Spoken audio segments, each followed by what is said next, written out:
Sonics and champion and Ferrari's biggest fan, as we are going, of course, to our traditional series for the 2024 FIA Formula 1 season, which is the race reaction to race 10, which of course took place at one of the circuits that we've been to, one of the very few, only basically the couple that we actually raced the real sports car on, which is the Circuit de Barcelona, Catalunya. And we will tell you from the Ferrari's perspective how we think this 10th race of the season went, what we could have done better, because as you know, Ferrari sadly didn't manage to win for the third time this season, and you know why.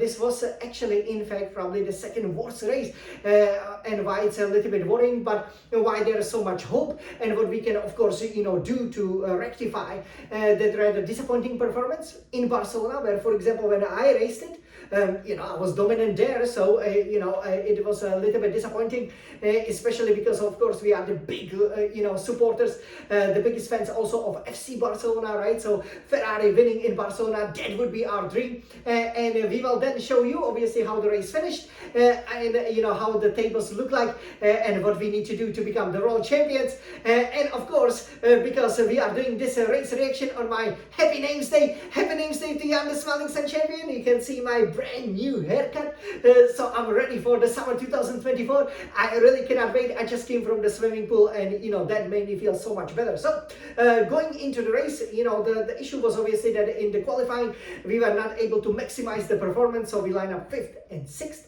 instead of maybe 3rd and 4th, because clearly Verstappen and especially Norris, who put it on pole position, were out of reach. I believe the 3/10. However, maybe with different setup it would definitely be possible in Barcelona, at least in my opinion. But okay, if we are then starting from the 5th and 6th, that's already a handicap, because we don't want Mercedes-Benz to be in front of us, right? Especially with one Red Bull out of position, we are fighting for the Constructors' Championship. We are very close. The goal would definitely be to eat into the Red Bull's advantage, and I believe if we had qualified 3rd and 4th, we could put Verstappen definitely under the pressure, and that would be very, very important for the Drivers' Championship, especially for Leclerc's chances of perhaps becoming a surprise 10th Ferrari Formula 1 World Champion. So the weather was beautiful, as it often is. Barcelona, we definitely recommend it for vacation. It's a great place, always pretty much sunny, or most of the times, and again, I always had a great time over there. Great swimming pools, and a top class, obviously, football and the top class racing. So in the Circuit de Barcelona, Catalunya, there are a lot of high-speed corners, so you'll probably need to stop 2 or 3 times, for the tires, as I learned, for example, when I did, the race. So it was very important, to make sure that we use the softer compounds, right? Because with the harder compounds, there's not going to be so much grip, and as a result, you will be going a little bit slower. So you wanted to avoid a hard compound, and as we learned with one of the Ferraris, that was the right choice. So the start was very important. There is a long straight, so it was possible to overtake, but basically we got bunched up, behind the guys. Great start by Russell, obviously, who was first, and a lot of the exciting fights were pretty much happening then in front of us, right? So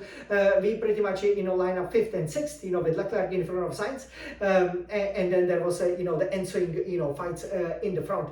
I have to say that I believe that Carlos Sainz, when he overtook Leclerc, that again showed one of the issues, right, that we are nowadays facing, because we don't want to be fighting with each other. We want to be fighting with the Red Bulls. I mean, they are leading the championship, so it doesn't matter like who's 5th, who's 6th, right? And that touch between obviously Leclerc and Sainz, could have been much more disastrous. So we have to be careful with it. Reminded me a little bit of the Bahrain. We were 20-30 seconds, off the pace at the checkered flag, but there was a big fight between Sainz and Leclerc, which is not really necessary, even though we understand Carlos Sainz will be leaving, but again, if he wanted to make a point, he should qualify 3rd, and for example, maybe he would be like Russell and leading his Spanish race, and then obviously the strategy would be tailored for him. But as it goes, obviously Leclerc, got probably the better strategy, and then basically, Sainz, he tried to cover off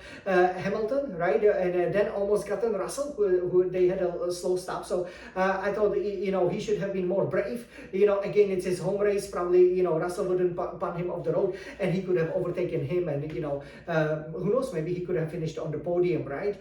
So basically, we started on the soft tires, then went to the mediums, and then you wanted to really go back to the mediums or the softs. But because then what happened was that some drivers like Norris and Leclerc, they extended quite a lot, right? As the undercut is quite powerful in Barcelona, we had the two outliers, right? Who were maybe going only for a one stop, that would be too difficult, or simply, extend the first stint and then be on it on the medium and the soft compounds, or medium.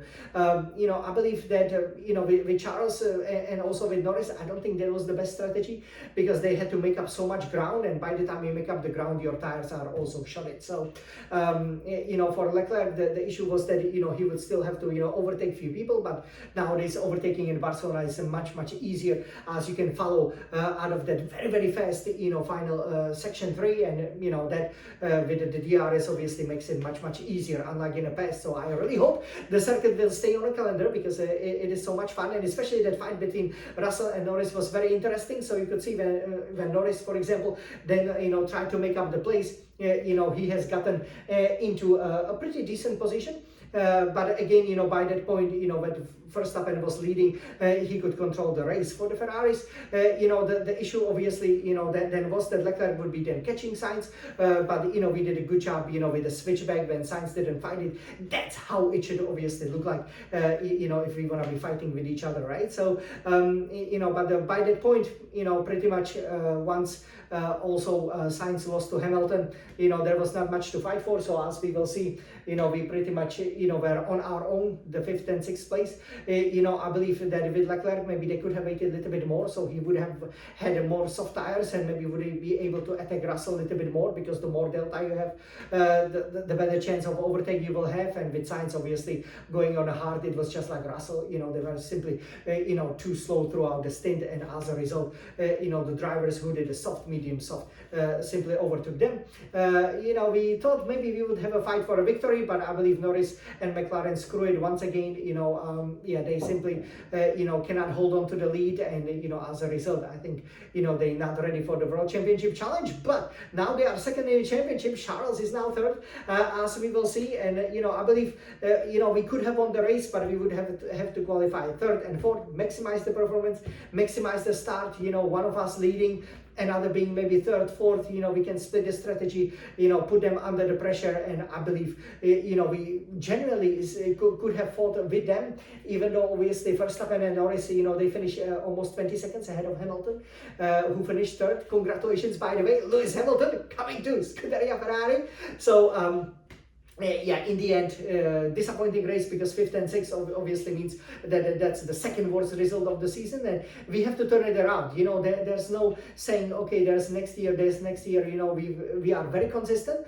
The good thing is that we finished. We kind of maximized, maximized the potential, given the poor qualifying and a rather mediocre race pace. But overall, we will see. In Austria, we were very strong. We gotta go there. There is a sprint race. There's a lot of points to be won. Maybe there could be some retirements, right? It's a high altitude. It's a track where accidents happen. So hopefully, on my happy birthday, which will happen, by the way, during the Austrian GP weekend, during the sprint. So, that will be a very special reaction for you guys. We hope we can be much more happy and report the third Ferrari victory. Come on, you guys. So now let's take a look in this Scuderia Ferrari Red Retina iMac, how the race finished.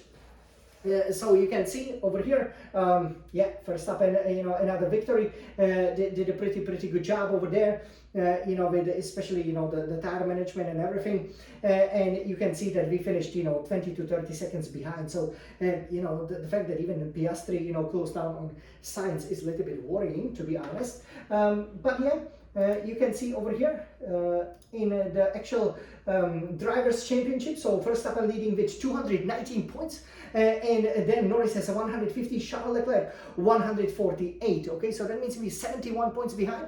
You know, nothing is lost at this point, but again, you know, if we are unable to compete, you know, in qualifying and in a race, you know, that's where we will finish. Sainz is holding on nicely, and then we have Perez, Piastri, and you know, McLaren's Mercedes, my bad, they obviously, you know, caught up a little bit due to their relatively good performances. So that's obviously not something we wanted to see. And here is the Constructors' Championship, which is very, very exciting. You can see the Red Bull Racing leading with 330 points, Scuderia Ferrari 270, so there's 60 points, you know, after the sprint, for example. And of course, you know, maybe by the time we go to the summer break, anything is definitely possible. We gotta watch the McLarens now, 237 points. I think Mercedes-Benz with 151.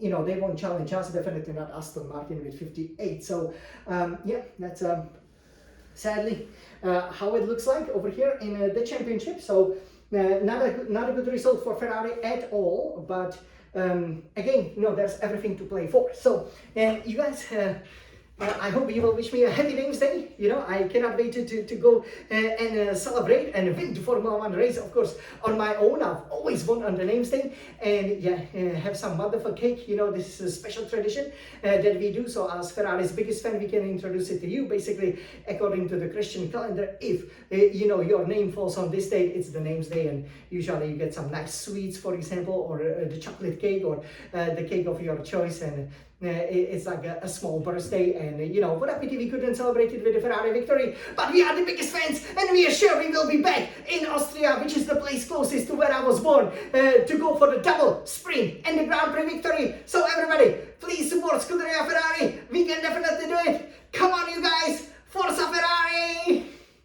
And happy Names Day, Jan, the biggest Ferraris fan in the world.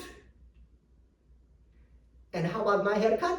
Looks handsome. Please leave your comments in please leave your reactions in the comments below. We cannot wait for the next race. The triple header is very exciting. This is summer 2024. This is Formula 1. Forza Ferrari!